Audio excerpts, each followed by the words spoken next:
¿Existe en realidad el diablo como una entidad única representativa del mal, así como Dios es el padre de todo el bien?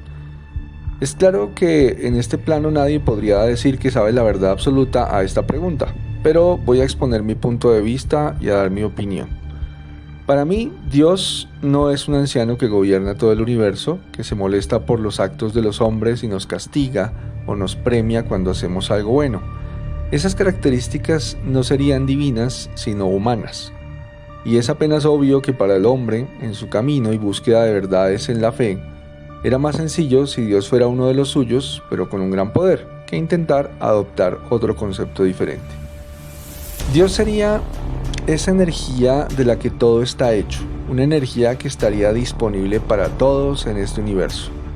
Una gran conciencia de la que hacemos parte. Por ejemplo, si observamos nuestro cuerpo físico, está constituido por células. Cada célula es una pequeña conciencia que hace parte de una conciencia mayor. Las células del hígado no reconocerían la existencia de las células del corazón, a pesar de que todas hacen parte del mismo cuerpo humano. Una célula no tendría el entendimiento total de lo que es ese cuerpo humano y de la conciencia que lo dirige. De esa misma forma, haríamos parte de una conciencia enorme, pero no tenemos la capacidad para poder apreciar ese gran todo. Por lo menos aún no la tenemos. Desde ese punto de vista, nada, absolutamente nada en este universo existe que no haga parte de Dios o de esa gran energía o que no emane de esa gran energía. Incluso el mal, porque esa gran energía que sería Dios contemplaría absolutamente todas las manifestaciones. Lo que conocemos como el mal también será una manifestación de esa misma energía de Dios. Si Dios es luz, el mal sería la sombra que se proyecta cuando esa luz intenta atravesar algo que es demasiado denso y que se antepone a sus rayos. Así que el mal sería la sombra de Dios, su antagonista. Eso explicaría que los seres, nosotros y otros muchos otros seres existentes, quienes somos todos manifestaciones de la gran energía que es Dios, tendrían diferentes niveles de luz de acuerdo con su naturaleza de vibración. Quienes tienen mayor vibración serían mejores conductores de esa gran luz, y quienes tienen vibraciones más densas proyectarían mayor sombra, lo que llamaríamos el mal.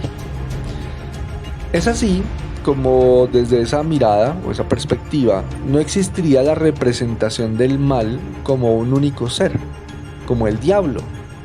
Pero sí existirán miles de manifestaciones de seres que en su conjunto constituyen lo que llamaríamos las fuerzas del mal. ¿Quién es el diablo? Pues todas las entidades espirituales que por su baja vibración se manifiestan con intenciones malignas en la vida de los seres humanos. Todas en su conjunto serían la representación del mal. Junto, claro, están también todas las manifestaciones del mal entre los seres humanos. La figura del diablo que conocemos, y de hecho también las que han sido adoptadas por asociaciones satánicas y luciferinas, como es el macho cabrío con sus dos cuernos, un brazo de mujer, otro de hombre, tiene senos, tiene patas y cascos de buey y alas. Es una representación ocultista antigua que manifiesta la naturaleza de los elementos. El buey, por ejemplo, es un animal arquetípico asociado a la tierra y a la naturaleza. Las alas claramente asociadas con el aire. El brazo de hombre y el de mujer sería la representación de lo masculino y lo femenino.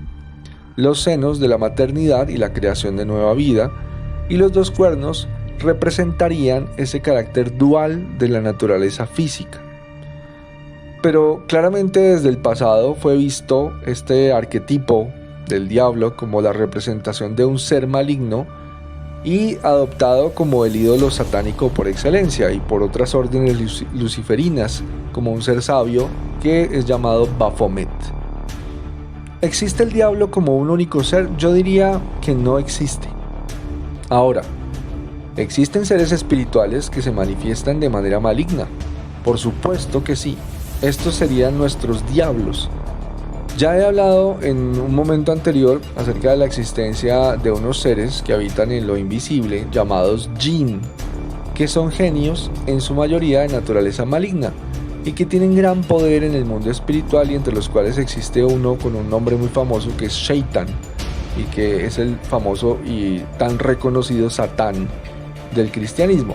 Y también he hablado de algunos seres o manifestaciones llamados Dibuk, que serían los seres humanos desencarnados que han tenido una naturaleza maligna en vida y que después de dejar su vehículo físico aún siguen apegados a la esfera terrestre debido a su inconsciencia y buscan seguir ejerciendo esa naturaleza del mal sobre los encarnados y otros desencarnados.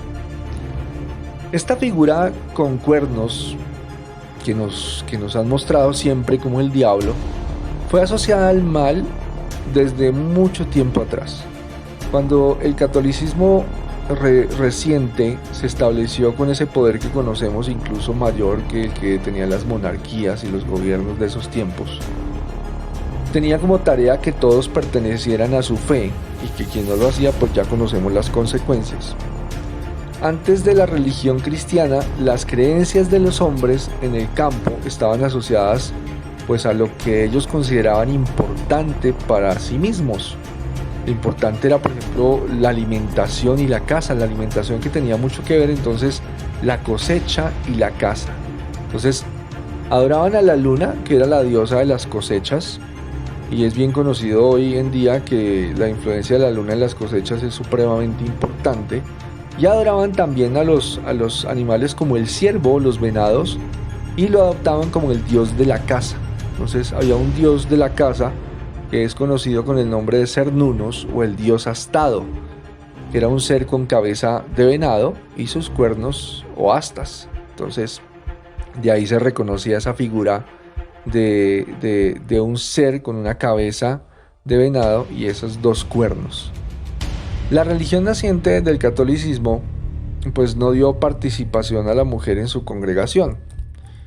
Es decir, las mujeres podían asistir y debían obedecer, pero no podían participar de la iglesia, y sabemos que esto todavía persiste. Eso hizo que en su mayoría muchas mujeres, no solamente mujeres, en muchos habitantes del campo en general, mantuvieran su fe en sus antiguas creencias.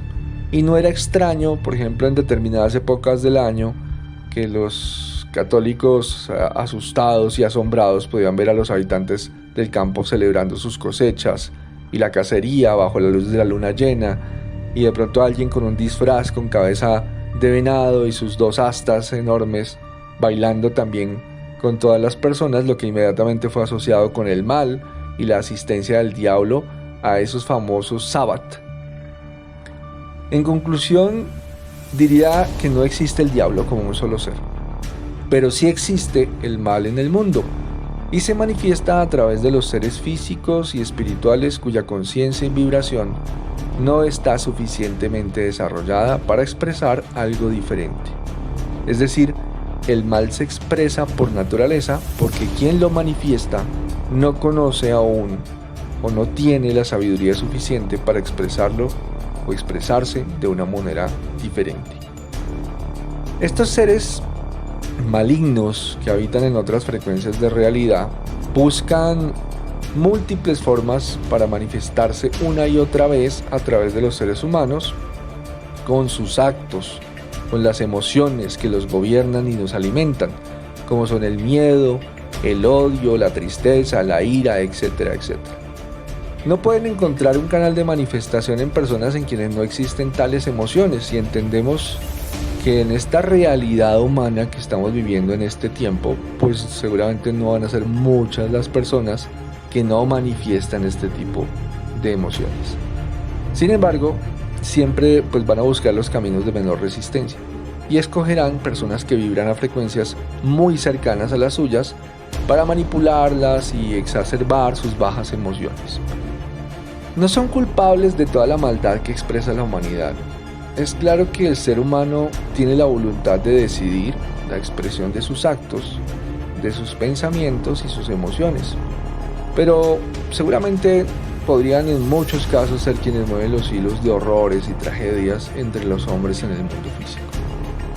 La única forma de protegernos de la influencia de estos seres malignos es mantenernos lejos de sus vibraciones, pensando constructivamente, enfocando nuestra energía y recursos en pro del servicio a los demás, sea lo que sea que hagamos. Evitemos las emociones negativas como el odio, la tristeza, el resentimiento, el miedo, etc. Y por supuesto, es importante mantener unas prácticas espirituales armónicas, lejos de los fanatismos.